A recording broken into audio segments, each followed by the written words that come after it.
चाचा भतीजे आमने सामने थे, पार्टी की लड़ाई हुई, सिंबल की लड़ाई हुई, सब चीज तो देख ली।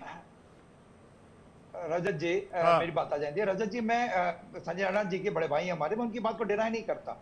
और 2007 में भी मैं पार्टी में था, उसके पहले भी मैं पार्टी में था, लेकिन उसका खामियाजा हमने भुगता या नहीं भुगता? हमें उसका नुकसान हुआ या नहीं हुआ? हम 2017 से लेकर के हम सरकार में नहीं आए, हम हाँ। निश्चित हमने खामियाजा भुगता, लेकिन आज की तारीख में पूरा परिवार इंटैक्ट है, तो उसका परिणाम क्या हुआ? तो ये यही कहना चाह रहे संजय राणा जी कि जो समाजवादी पार्टी ने जो भुगता है, आज वो भारतीय जनता पार्टी भुगतने जा रही है। रहा सवाल, देखिए आदरणीय भी राहुल महाजन जी ने कहा प्रधानमंत्री जी के चेहरे का, देखिए अगर ताली कप्तान को, तो क्रिटिसिज्म भी कप्तान को ही मिलेगा, क्योंकि इंडिया गठबंधन का अगर कोई कप्तान है तो वो आदरणीय मोदी जी है। और अगर मोदी जी के चेहरे पे वोट मिलता है तो मोदी जी 1.5 लाख में नहीं सिमट जाते। और सिर्फ बनारस छोड़ दीजिए, अगल बगल की सारी सीटें हारे हैं।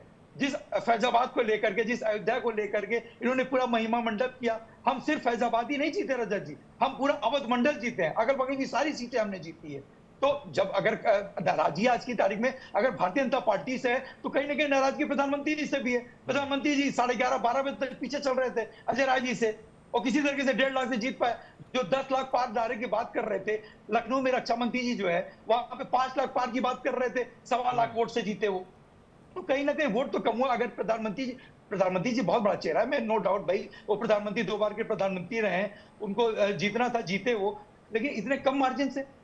आप बताइए, अगर अगर उनका चेहरा और उनके सिंबल पे ही सब कुछ होता। राहुल सर एक रिप्लाई तो छोटा सा बनारस दीजिए, को फिर मुझे जाना है कांग्रेस प्रवक्ता के पास। देखिए, हार जीत में कितने का अंतर, 1.5 लाख का अंतर कोई कम अंतर नहीं है जीतने का, है ना। एक तो पहली बात ये है कि ऐसा नहीं है कि कोई बहुत कम अंतर से जीते हैं। अब यहाँ लोकसभा की सीटें जो है वो 2-2 हज़ार 10-10 हज़ार से जीती गई हैं। तो मेरा ये कहना है कि ये उन्होंने भी सही कहा कि प्रधानमंत्री बहुत बड़ा चेहरा है, वो पूरी पार्टी को अपने कंधे पे लेके चलते हैं। अगर प्रधानमंत्री अगर आप इस सिनेरियो से हटा दें, हाँ। तो बीजेपी के लिए तो एक पूरा वोट बैंक अलग हो जाता है। ठीक बात है। तो ऐसे में एक व्यक्ति जो है वो पूरी पार्टी को लेकर चल रहा है। अब उसमें अलग अलग छत्रप हैं या अलग अलग लीडर्स हैं। योगी अपने आप में एक स्ट्रांग लीडर हैं, ये भी हमारे को मानना पड़ेगा। स्ट्रांग लीडर हैं, उनकी जो काम करने की क्षमता है या काम करने का तरीका है उसको भी सराहा जाता है। तो ऐसे में मैं ये नहीं कह रहा कि समाजवादी पार्टी ने, मैंने कभी नहीं कहा कि समाजवादी पार्टी ने ये एक अच्छा चुनाव नहीं लड़ा है या फिर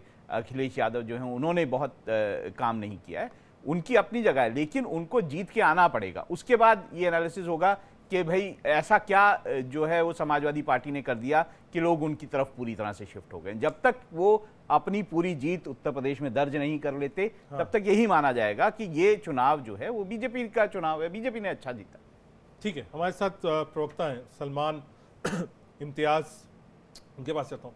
सलमान, कांग्रेस के लिए भी एक संजीवनी थी उत्तर प्रदेश, जहां आपका अलायंस काम कर गया। हालांकि कांग्रेस कम सीटों पर लड़ी। ये जो अलायंस हो रहा है यूपी में बाय इलेक्शंस पे, इस पे कांग्रेस की रणनीति क्या है? ये जो ऑफर अखिलेश जी ने दिया है 100 वाला, इसको कांग्रेस कैसे देखती है? दरअसल रजत, मैं एक बात कहना चाहूंगा कि जो हमने अलायंस में चुनाव लड़ा था वो बहुत ही कैलकुलेटेड अलायंस। जो सीटों का कम मिलना है, ज्यादा मिलना, वो एक म्यूचुअल कंसेंट के थ्रू हुआ। और हमने जो चुनाव लड़ा वो जनता के भरोसे पे लड़ा। जनता ने ये महसूस किया था पिछले 10 सालों में, चाहे मैं सेंटर की बात करूँ, स्टेट की बात करूँ, कि जो बीजेपी चुनाव लड़ा ये जनता का भरोसा टूटा था। जनता ने उनको बार बार वोट किया कि अब कुछ चीजों को जो पॉलिसीज पिछले 10 सालों में बनी है वो टोटल बीजेपी का फेलियर था, उसके अगेंस्ट नतीजा आया। और रही बात आने वाले बाई इलेक्शन की, तो बाई इलेक्शन में हम लोग म्यूचुअली जिस तरीके से हमने पिछले अलायंस में हमने सीटों के साथ मतलब लीड किया है, उसी तरीके से म्यूचुअल कंसेंट के थ्रू हम लोग सीट मिलेंगी और उससे चुनाव लड़ा जाएगा। ठीक है, आ रहा हूँ ऋषि के पास से। ऋषि, ये जो बवाल है बीजेपी के अंदर, इसमें राजनीतिक विश्लेषक की अपनी राय है, आपकी अपनी राय है। क्या कुछ मामला बहुत सीरियस है जो हम लोग समझ नहीं पा रहे हैं, या सिर्फ एक कोर्स करेक्शन है कि हाँ साहब जो आने वाला बाई इलेक्शन है वो अच्छा हो जाए, डैमेज कंट्रोल की है? देखिए, कुछ ना कुछ तो खटपट है। आप देखिए, जो 10 सीटों पे बाई इलेक्शन की जो टीम बनी है, हाँ। उसमें दोनों डिप्टी सीएम नहीं है। सीएम के बाद कोई महत्वपूर्ण पद है वहाँ योगी कैबिनेट में, तो दोनों डिप्टी सीएम का है। और इतना महत्वपूर्ण चुनाव हो रहा है, उसमें दोनों डिप्टी सीएम की उसमें भागीदारी को दरकिनार कर दिया गया है।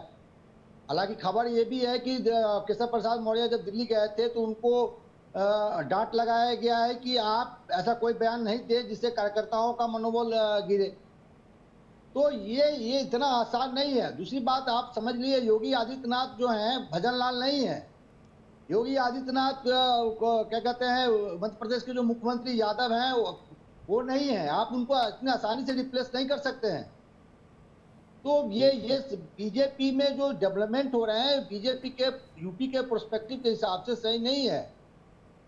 आने वाले दिनों में इसका नुकसान होगा और तब जब आपके जो संजय कुछ ऐड करें, संजय राणा पहले से मजबूत हुए हैं।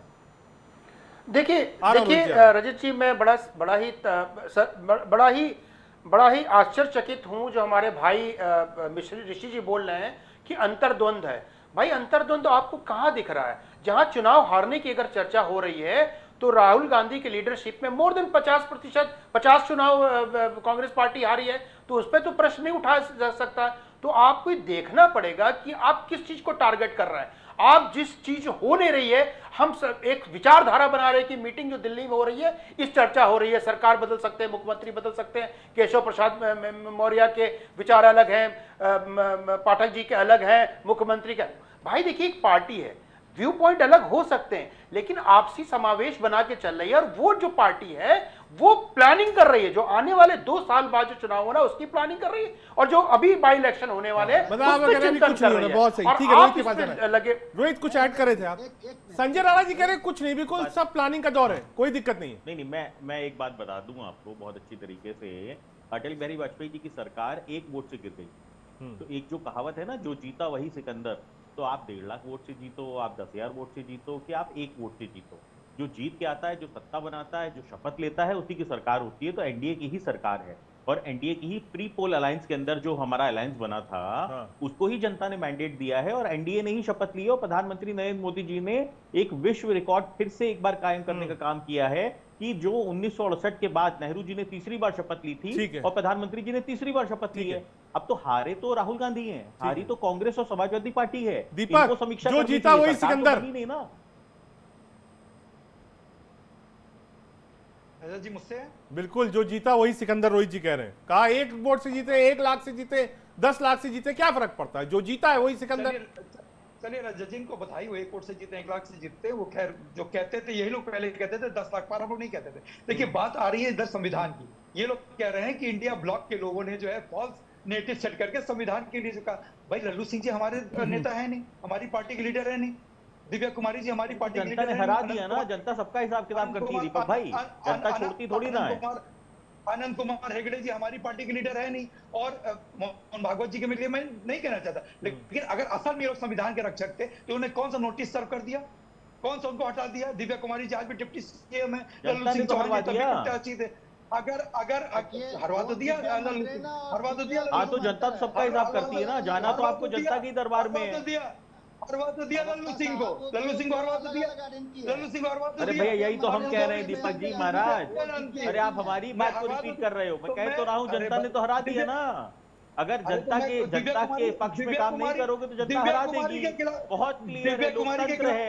आपकी तरह दिव्या कुमारी के खिलाफ कौन सा एक्शन लिया? दिव्या कुमारी के लिए कौन सा एक्शन लिया? दिव्या कुमारी ने भी। अरे आखिरी में आप हमारे ना वहाँ जिला अध्यक्ष के ऊपर भी आ जाओगे कि उसके खिलाफ कौन सा एक्शन लिया। अरे राहुल सर, राहुल सर अमूमन ऐसा हमने देखा नहीं। ये जो 10 साल का कार्यकाल था, आ रहा हूँ दीपक, आ रहे उसमें बहुत ज्यादा खबरें मिलती नहीं थी। पहली बार है, बहुत सरप्राइजिंग है कि अंदर खाने की खबरें बाहर आ रही है और लड़ाई खुल कर आई है। अमूमन कांग्रेस में ऐसा मिलता था कि साहब हर आदमी बोल रहा है विपक्ष में, नहीं साहब राहुल गांधी ठीक है, राहुल गांधी गलत है, जनरल सेक्रेटरी की गलती है, कमलनाथ जी की गलती है, ये सब हमने देखा था।